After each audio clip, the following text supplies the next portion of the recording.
કારની હાલત જોઈને તમને ખબર પડી ગઈ હશે કે સ્પીડ કેટલી ખતરનાક હશે. આ દ્રશ્યો રાજકોટના 150 ફૂટ રિંગ રોડના છે.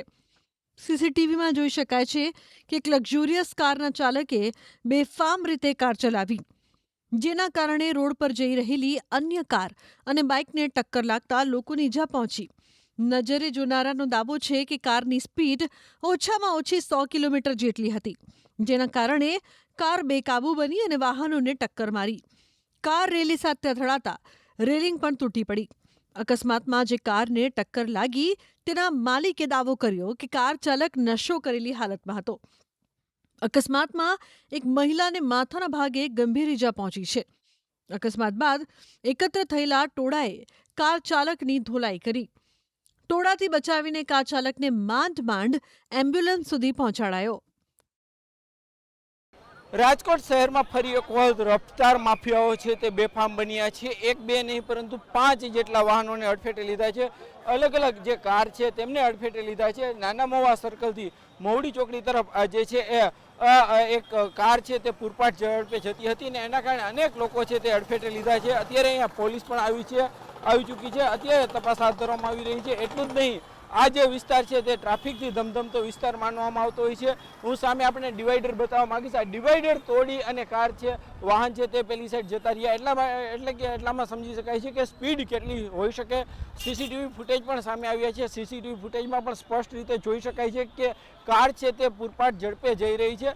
બીજી તરફ અત્યારે અહીં પોલીસ બંદોબસ્ત પણ ગોઠવી દેવામાં આવ્યો છે. 5 જેટલા વાહનોને અડફેટે લીધા છે. અનેક લોકો છે તે ઈજા પામ્યા છે. ઈજાગ્રસ્ત લોકોને તાત્કાલિક જે છે એ રાજકોટ સિવિલ હોસ્પિટલ ખાતે ખસેડવામાં આવ્યા છે. અનેક લોકો છે તેમને જે છે માથાના ભાગે ઈજા પહોંચી છે. એક બહેન છે તેમની હાલત પણ ગંભીર હોવાનું જે જાણવા મળી રહ્યું છે. બીજી તરફ અત્યારે જે રીતના આજે 150 ફૂટ રોડ છે ટ્રાફિકથી ધમધમતો હોય છે, અહીંયા સામાન્ય રીતે 25 થી 30ની સ્પીડે વાહન માન ચાલી શકતા હોય છે. એવી પરિસ્થિતિમાં આ જે કાર ચાલક છે તેમને 100 ઉપરની સ્પીડથી કાર ચલાવી હોવાનું જે પ્રત્યક્ષદર્શીનો દાવો છે. આ જે ડિવાઈડર છે હું આપણે એ પણ બતાવવા માંગીશ. આ ડિવાઈડર છે તે તોડી નાખ્યું છે. ડિવાઈડર તોડી અને જે છે એ વાહન પેલી સાઈડ પહોંચ્યા છે. જે કારે અકસ્માત સર્જ્યો છે, જેમના કારણે અકસ્માત સર્જાયો છે તે કારના પણ દ્રશ્યો આપણે બતાવવા માંગીશ. એ પહેલાં અહીંયા લોકોના ટોળા છે તે એકઠા થયા છે.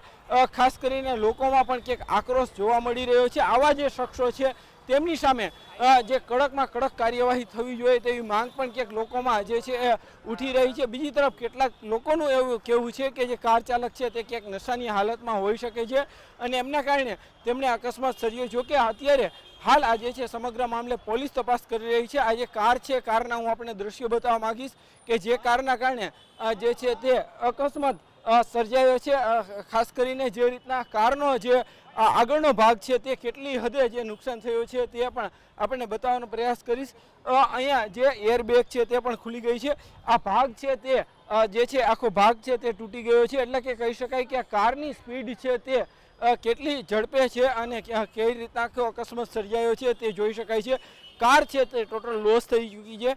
એટલે કે કહી શકાય કે જે રીતના અત્યારે અહીંયા અકસ્માત જે સર્જાયો છે અને અકસ્માતને લઈને અત્યારે જે છે પોલીસ છે તે પણ અત્યારે તપાસ કરી રહી છે. મારું નામ જીતેશભાઈ માલાણી છે. મારે અલ્ટો ગાડી હતી. એ ભાઈ નાના મોવા સર્કલથી નીચે સર્વિસ રોડ ઉપર આવતા હતા ત્યારે જ ડિવાઈડર ઉપર ચડાવી દીધેલી. અમને મારું ધ્યાન ત્યાં ગયેલું, પણ આપણે એમ થાય કે થોડુંક ડ્રાઇવિંગ ઓછું ફાવતું હોય, આ આપણને એવો આઈડિયા ન હોય. પણ ડ્રાઈવર ફૂલ પીધેલી હાલતમાં હતો. કોઈ પણ પ્રકારનો હોશ એમાં હતો નહીં. શું કરી રહ્યો છે કે ગાડી ચલાવે બેઠો છે ને કોઈ પ્રકારનું ભાન હતું નહીં. સૌપ્રથમ મારી અલ્ટો ગાડી એટલી સ્પીડમાં ઉડાડી કે મારાથી કંટ્રોલ માન થઈ શકી. હું જે દિશામાં આવતો તેની વિરુદ્ધ દિશામાં મારી ગાડી થઈ ગઈ. ત્યાં સુધી એને ઠોકી મારી ગાડીને. ત્યાર પછી આગળ મારી ગાડી અલ્ટો હતી, સામે વોલ્વો હતી અને ત્યારબાદ મારી પછી આગળ 3-4 4 વ્હીલ પણ ઉડાડેલ છે અને બેક 2 વ્હીલ ઉડાડેલ છે. અમુક કેસ સિરિયસ છે. અમારે કોઈને વાંધો નથી આવ્યો ફેમિલી સભ્યોમાં. અમે ખાસ પ્રસંગમાં જતા હતા. એટલે આવા ઉપર કડકમાં કડક કાર્યવાહી થવી જોઈએ અને જે લોકો ભોગ બનેલા છે અથવા તો ગાડી ડેમેજ થયેલી છે તેને પૂરતો અન્યાય મળવો જોઈએ. મારું એટલું જ કહેવાનું છે કે 2-4 દિવસ આ કેસ હાલીને સકેલાઈ જવો જોઈએ નહીં. એ ગાડી ચલાવનાર કોઈ પણ હોય એની ઉપર પૂરેપૂરી કાર્યવાહી થવી જોઈએ હું મારો ન્યાય માંગુ છું, મારે બીજું કાંઈ ન જોઈએ. આપણે કેટલા વાહનોને અત્યારે અડફેટે લીધા છે? અંદાજે 4 થી 5 4 વ્હીલ હતી અને 2 2 વ્હીલ હતી. કેટલા લોકો ઈજાગ્રસ્ત થાય છે? કંઈ? બીજાગ્રસ્ત એક બે ને લઈ ગયા પણ મને શ્યોર નથી, એવો મને આઈડિયા નથી. અકસ્માત એટલે બહુ ઓવર સ્પીડે વોલ્વો આવી અને એને બીજી 5-6 કાર અને 3-4 ટુ વ્હીલર ને ઉડાડ્યા. પીધેલી હાલતમાં ડ્રાઈવ કર્યું એવું થોડું ઘણું લાગ્યું. ડ્રિંક કરેલું હતું? તમને શું લાગે? તમે જોયેલું હે કે તમે? ના મારું તો ખુદનું એક્સિડન્ટ થયું છે એટલે તમારી આ રહી છે. તમે કેટલા સવાર હતા કારમાં? હું અને મારા વાઈફ એટલે તમે જઈ રહ્યા હતા ને પાછળથી પાછળથી છે સીધું. પાછળથી બોલવું હા, અને સ્પીડ કેવી હતી? ઓવર સ્પીડ હતી. બહુ ઓવર સ્પીડ હતી. કેટલાક લોકો ઈજાગ્રસ્ત થયા છે? ઘણા બધા, કેમ કે ખ્યાલ નથી, કેમ કે આગળ છેક સુધી એને લાઈન જ લીધી છે ઉડાડવાની. ઘટનામાં નાના મોવા રોડથી બાલાજી હોલ તરફ પૂરપાટ ઝડપે એક વોલ્વો બ્લેક કલરની ગાડી હતી. એ ગાડીના ડ્રાઈવર નશાની સ્થિતિમાં હોય એવું જાણવા મળ્યું છે. નશાની સ્થિતિમાં એ ગાડીએ 4 થી 5 બીજી અન્ય 4 વ્હીલને ટક્કર મારેલી હતી. એમાં બીજા લોકોની હાલત પણ ગંભીર છે. એક બેનની હાલત એટલી બધી ગંભીર છે કે જે માથાના ભાગે વાગ્યું છે અને એને હોસ્પિટલમાં દાખલ કરવામાં આવ્યા છે. બીજી ગાડી જે ઠોકર મારેલી છે એ ગાડી ડિવાઈડર કૂદીને સામેની બાજુ જતી રહી છે અને એક ગાડીનું વ્હીલ નીકળી ગયેલું છે. આશરે મારા અંદાજ મુજબ 100 ઉપરની આરામથી સ્પીડ હોવી જોઈએ, કારણ કે જે રીતના ગાડીને ઠોકર લાગેલી છે અને બીજી અન્ય ગાડી છે ડિવાઈડર કૂદીને સામેની બાજુ જતી રહી છે, એટલી સ્પીડ તો નોર્મલ ન કહી શકીએ આપણે.